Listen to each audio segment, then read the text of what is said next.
Brutus, how you been, buddy? What's up, everybody, and welcome. We're actually sorting some of my tools out here right now because I've had 20 jobs and I really haven't had time to organize things. So we're at the shop today. Hopefully we can beat this weather that's coming at us here, and we have a Regal to look at. It's a 22 Fasdeck. I guess it's got an alarm going off, so let's just cut right to it. Yeah, so if you look back here, we definitely got some storms coming towards us here. Let me turn around. Here's our Regal. It's a 22 Fasdeck. Cool little boat. It's got a V6, I think it's a 240 horse V6 in it. So let me jump on here. I gotta jump 3 feet to get in the boat. Alright, so this cool little boat. The usual little runabout boat, bow rider style boat here. Normal Regal stuff. But here is our V6. I already got the cover off. What is it? Yeah, 240 horse. We got a computer here plugged in. Let's turn our key on.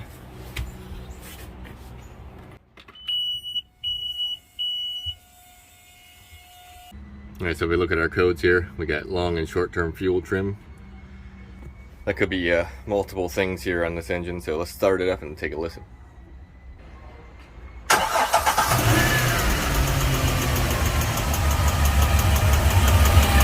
Oh, I can hear it already. I don't think that's a fuel problem. I think that's an internal engine problem.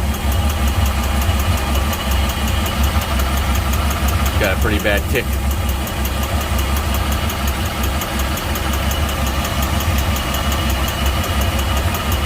Definitely coming from the port side here too.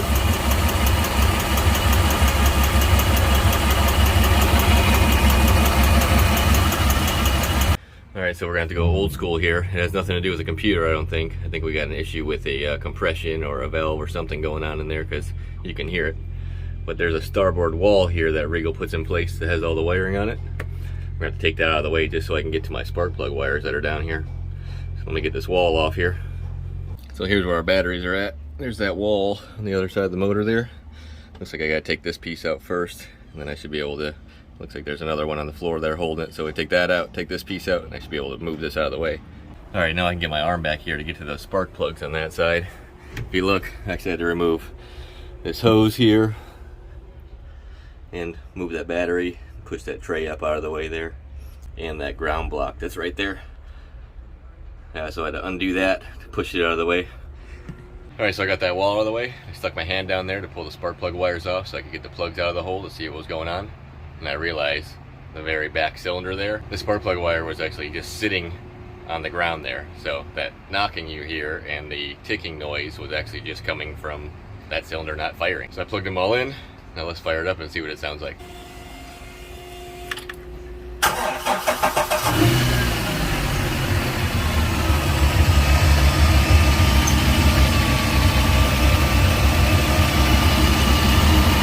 I don't hear that knocking noise at all anymore. Sounds smooth too. Let's put this wall back on here. I'm also gonna double check that plug wire and make sure it ain't gonna just fall off or something's wrong with it. We would go for a ride in this thing, but that rain is coming right now.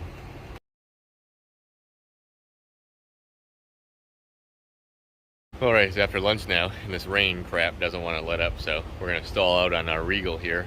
And see that 408 right there? We're gonna work on that one. Before we do that, let's get my tools off of this boat though. Actually put this board here because I've jumped on this boat a couple times and I almost fell in just a little while ago. So let's put this back up while we wait for the rain to clear. Alright, so here's our 408.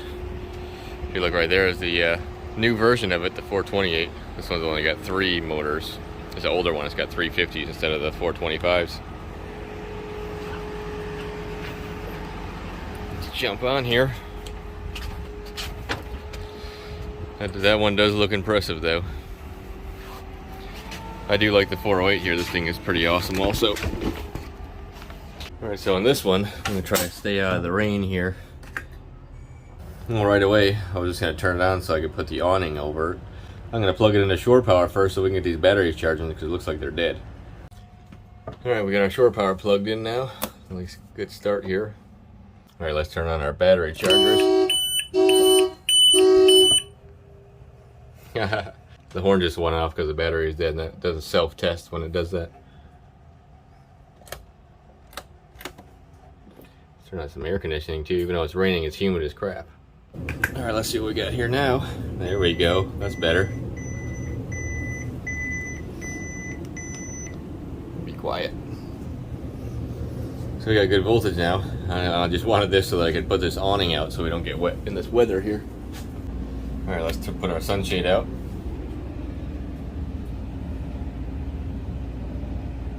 See if that'll help block us from some of this rain now. Trying to get in this hole right here.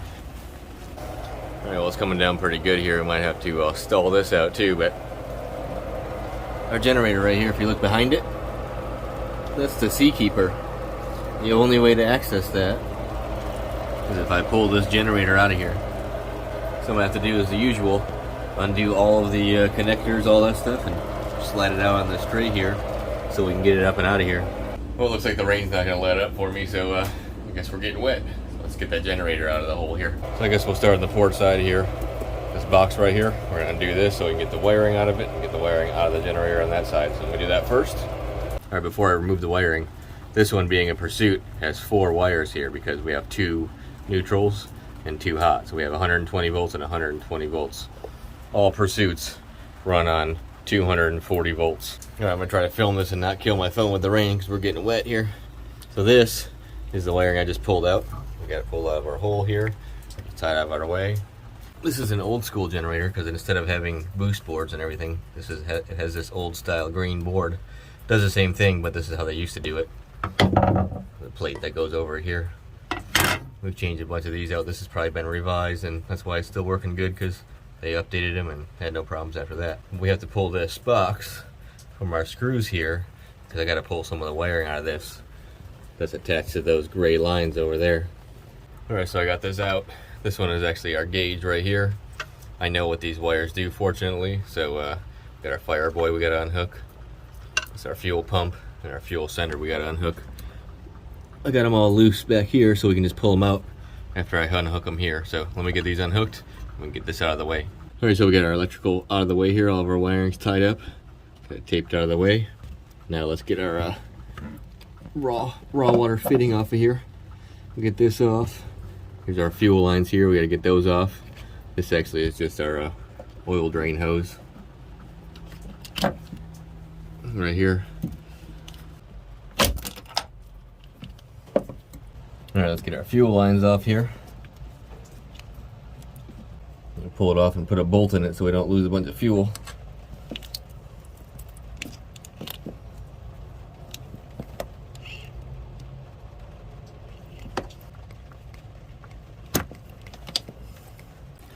All right, so we got our fuel lines capped off out of the way here. Now, you see that ground wire right there, I gotta get that off. But we can do that when we slide this forward.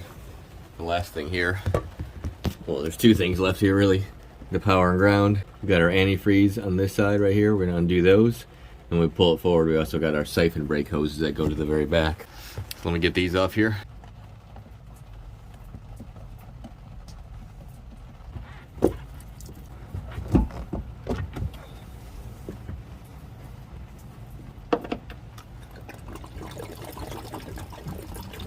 There she goes.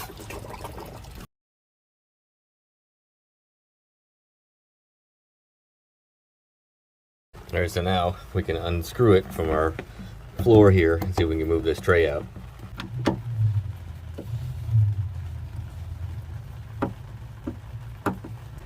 Alright, so I got these ones out. We forgot about our exhaust too. We gotta take the exhaust off the back side of here, or front side of it. It looks like where that hose is at back there. I don't think you can even see it. There must be a screw or something back here because the tray's not moving, so let me find the screws that are back there. Alright, so I managed to get the back cover off of here so I could look and see what was going on back here. If you look down here, you can see this wiring tied up here. There's also, right there is another screw that's back here, and there's 3 of them just like the front side. So I gotta get all this wiring off of here. Our exhaust is right here. Get the exhaust off. And then right there, those 2 hoses are siphon brake hoses. I get those off there too. Alright, so we got everything removed now. Everything on the generator should be free. Let's see if it'll slide now.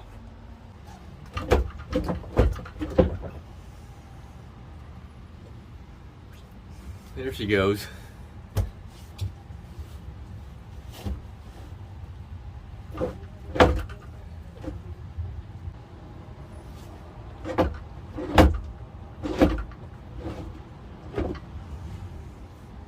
Well, looks like we got it out of the way enough here.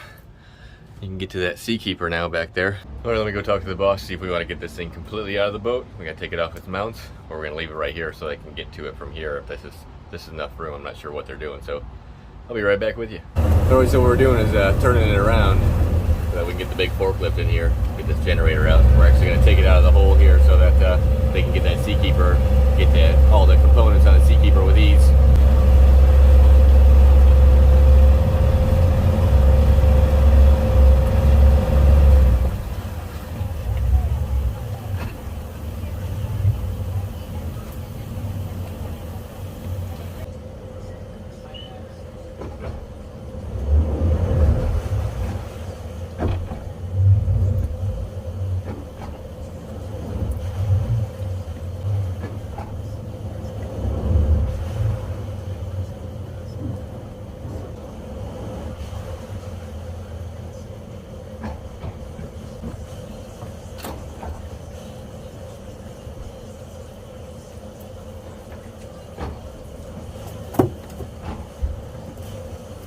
All right, let me get a chain on here and here.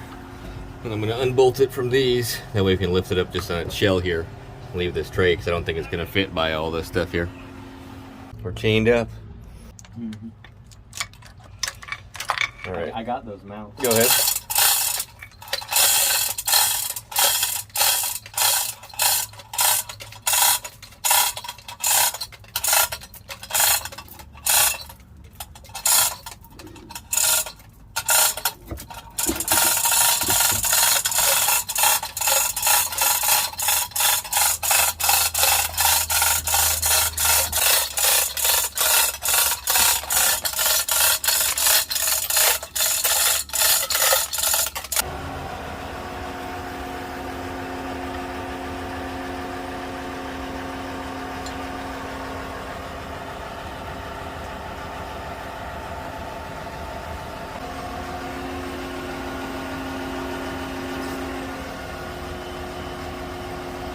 Bye-bye, generator.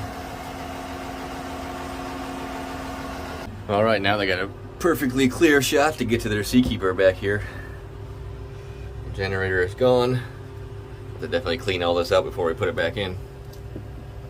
Well, I guess that concludes today's activities. Our Regal over here. We're gonna have to take that for a ride later, or the boss is gonna have somebody else take it for a ride. I'm pretty sure it's fixed finding that spark plug wire off. And now they can work on their Seakeeper in this 408. That being said, I appreciate everybody watching. I will see you next time. Later. Lifting at a 295.